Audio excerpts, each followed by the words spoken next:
alam dunia beki poek geus loba jalma nu pasek umat Islam silih ledek ka ulama wani ngadek alam dunia beki angar loba jalma anu sasar kana takdir geus teu sadar maksiat dianggap wajar.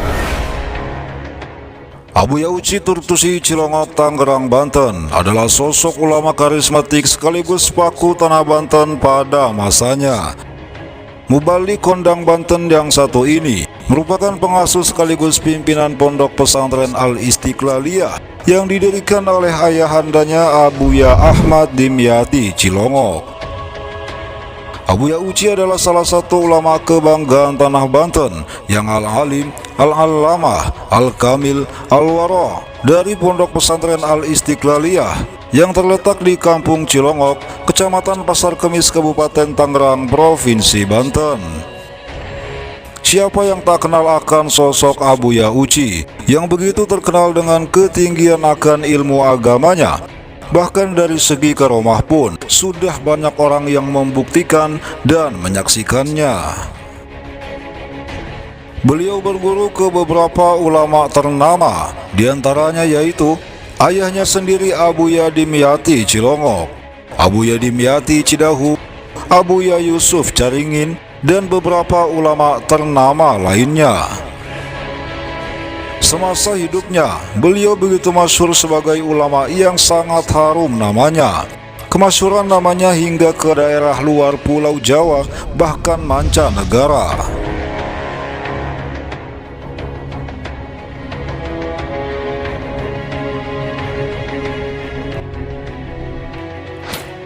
Abuya Uci termasuk sahabat karib Gus Dur dan Habib Lutfi bin Yahya. Semasa hidupnya, Presiden Republik Indonesia keempat ini kerap kali menyambangi kediamannya. Begitupun dengan Habib Lutfi bin Yahya. Hal ini menandakan bahwa Abuya Uci adalah sosok kiai yang istimewa. Bahkan ketika Gus Dur mengisi acara di Ponpes Babakan Ciwaringin Cirebon, beliau berkata bahwa ada 5 kiai yang menjadi paku buminya Pulau Jawa setelah tahun 1990. Di antaranya yaitu Gusmik Pelosok Kediri, Jawa Timur, Kiai Haji Ahmad Muzaki Jember, Jawa Timur, Kiai Haji Syarif Monopringgo Pekalongan, Jawa Tengah, Mama Kosim Gunung Jati Cirebon, Jawa Barat, dan Abuya Uci Turtusi Cilongok, Tangerang, Banten. Selain menjadi kebanggaan tanah Banten, Abuya Uci juga menjadi kebanggaan tersendiri bagi bangsa Indonesia. Dengan keistimewaan yang diberikan Allah kepada Abuya Uci, hati umat Islam merasa rindu untuk bertemu dan silaturahim dengan sosok ulama yang satu ini. Kepiawaiannya menyampaikan dan mengajarkan ilmu agama dengan ikhlas, membuat tausiah yang beliau sampaikan sangat jelas dan mudah dipahami oleh para jamaah, sehingga nama Abuya Uci masyhur hingga seantero nasional. Itulah sebabnya tak heran jika semasa hidupnya beliau dijuluki sebagai Rinjani di Pulau Jawa. Berikut beberapa karomah Abuya Uci Turtusi Cilongok, Tangerang, Banten yang berhasil dihimpun oleh jejak para wali. Dikisahkan saat Abuya Uci mondok di Kresek, Garut. Pada suatu malam ketika melirik ke jendela kobong, beliau melihat kobaran api, dan di belakang api itu ada sosok ayahnya Abuya Dimyati Cilongok. Saat itu juga lalu Abuya Uci memutuskan untuk segera pulang. Setibanya di Cilongok, ternyata malam itu baru saja terjadi kebakaran di Kobong Cilongok. Luar biasa. Kebakaran di Cilongok mampu terlihat dari kejauhan oleh Abuya Uci yang sedang berada di Kresek, Garut. Sebuah kisah terkait Abuya Uci Turtusi dan mimpi seorang penderita lumpuh yang terjadi kurang lebih seminggu sebelum peringatan Haul Abah Sepuh dan 40 hari tahlil Abuya Uci. Datang seorang pria yang meminta bahkan memaksa untuk bertemu istri tercinta Abuya Uci. Namun saat itu, kondisi istri sang Abuya sedang dalam keadaan kurang sehat. Saat ditanya apa maksud dan tujuannya, pria itu pun mengatakan hanya ingin menyampaikan rasa terima kasih lantaran beliau bermimpi bertemu dengan Abuya Uci. Dalam mimpinya pria tersebut meminta doa dari Abuya Uci agar mendapat kesembuhan dari kelumpuhan yang dideritanya. Dalam mimpi tersebut Abuya Uci mendoakan dengan mediasi segelas air putih. Setelah berdoa, Abuya pun berkata dengan tegas sambil menyodorkan gelas, "Nih, minum." Pria itu dengan segera menenggak habis air tersebut. Setelah itu, tiba-tiba pria tersebut terbangun dari tidurnya dalam keadaan sangat terkejut sampai seluruh tubuhnya merinding dan bergetar. Lantaran kedua kakinya yang lumpuh sudah bisa digerakkan bahkan langsung kuat berdiri dan berjalan. Luar biasa. Setelah wafat pun Abuya Uci masih saja bisa terus bermanfaat, terus membimbing bahkan terus mengawasi para muhibbinnya. Ada kisah menakjubkan waktu beliau ngaji pasaran di Aang Syadili, Ciberem, Sukabumi. Saat sedang mengaji di malam hari, tiba-tiba Aang Syadili berhenti menyurah kitab dan menengok ke arah sekeliling majelis beberapa saat. Lalu Aang Syadili mengakhiri pengajian dan memerintahkan seorang santri yang mengenakan baju merah untuk ikut ke rumah. Saat itu santri yang mengenakan baju merah hanyalah Abuya Uci. Saat tiba di rumah gurunya itu, Abuya Uci ditanya tentang siapa namanya dan dari mana asalnya. Begitu Aang Syadili tahu bahwa Abuya Uci adalah putra dari Abuya Dimyati, seketika Aang Syadili berkata, "Mau cari apa di sini? Sekarang pulanglah. Tadi waktu ngaji, tiba-tiba datang cahaya mengelilingi majelis. Lalu cahaya itu masuk melalui kepalamu dan mendarat di hatimu." Masya Allah. Dikisahkan oleh seorang jamaah yang pernah menguji kewalian Abuya Uci. Pada suatu malam, saat di Cilongok sedang berlangsung acara haul Ibunda Abuya Uci, majelis begitu dipadati oleh ribuan jamaah saat itu. Ada seorang jamaah telat datang, sehingga majelis sudah penuh, dan sulit baginya untuk bisa melihat langsung Abuya Uci yang sedang ceramah. Saat itu baru pertama kali ia ke Cilongok, dan belum hafal jalan menuju majelis. Namun ingin sekali rasanya ia melihat langsung Abuya Uci yang sedang ceramah di dalam majelis. Maka ia berkata di dalam hati, "Ya Allah, jika memang benar Abuya Uci adalah seorang waliullah, tolong beri aku jalan untuk bisa melihat langsung beliau yang sedang ceramah." Dalam keadaan setengah sadar, tiba-tiba ia sudah berada di atas majelis tanpa melangkahi jamaah satupun. Hingga akhirnya ia dapat melihat langsung Abuya Uci yang sedang ceramah. Ia pun sontak terkejut dan semakin yakin akan kewalian Abuya Uci Turtusi.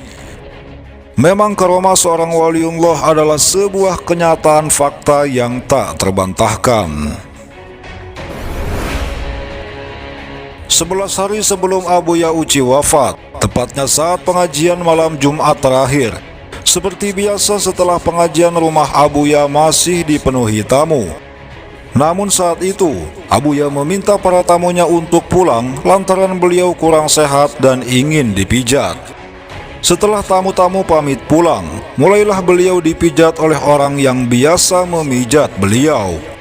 Tepat pada jam 2 malam, tiba-tiba pintu di samping rumah Abuya ada yang mengetuk dan mengucap salam. Lalu si tukang pijat pun diperintah Abuya untuk membukakan pintu. Setelah pintu dibuka, si tukang pijat pun menanyakan keperluan si tamu. Tamu tersebut menjawab, "Saya diajak Pak Khairun, tuh orangnya," sambil menunjuk sebuah kursi kosong.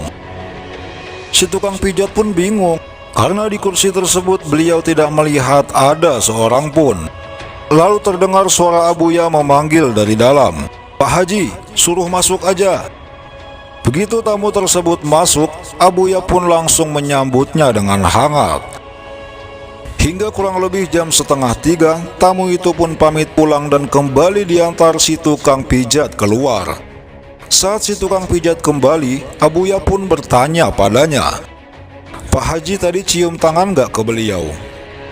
Si tukang pijat menjawab tidak dan kembali bertanya siapakah gerangan orang tersebut. Abuya pun menjawab, "Beliau adalah Soekarno." Masya Allah, setengah teriak si tukang pijat itu pun terkejut. Saat itu barulah ia menyadari bahwa tamu yang tadi datang adalah Bapak Presiden Insinyur Soekarno. Anehnya, tadi saat bertemu ia tidak menyadarinya. Bahkan saat Abuya Uci berbincang dengan Soekarno pun ia tidak sadar, tidak menyimak obrolan. Ia asik fokus memijat Abuya. Sayangnya saat itu, ia tidak melihat Kiai Haji Khairun Doyong yang merupakan buyut Abuya Uci yang malam itu mengantar Insinyur Soekarno. Pantas saja malam itu Abuya meminta tamu-tamunya untuk pulang. Ternyata beliau sudah tahu akan didatangi oleh Insinyur Soekarno dan kakek buyutnya. Di waktu beliau berada di Iran, beliau didatangi langsung secara jagayaqadhah oleh Al-Imam Ghazali Shahibul Ihya.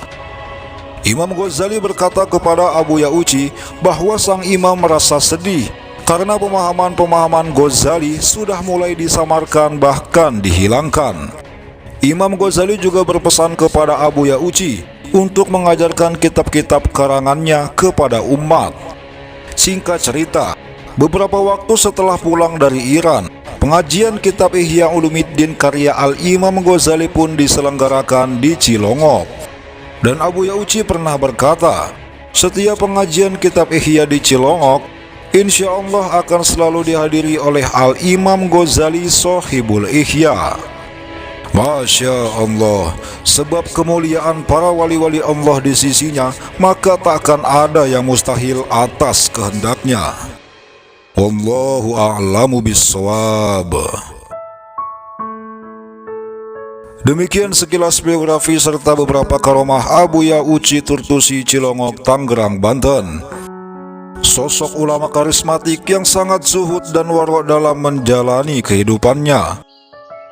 Di mata para jamaah dan muhibbinnya, beliau adalah sosok yang tak akan pernah tergantikan. Yang pasti kiai ini sangat luar biasa. Akhlaknya yang sangat bersahaja membuat orang yang melihatnya merasakan kesejukan. Wajahnya yang memancarkan nur ilahi, beliau bagai magnet kehidupan. Beliau membuat orang yang melihatnya lupa akan segala gemerlap duniawi. Ya Allah, inikah ulama sebenarnya? Mari bersama-sama kita bacakan surat Al-Fatihah yang dikhususkan kepada Abuya Uci Turtusi bin Abuya Dimyati. Semoga kita semua diakui sebagai murid beliau. Hingga kelak Allah kumpulkan kita bersama beliau di surganya. Amin ya Rabbal Alamin.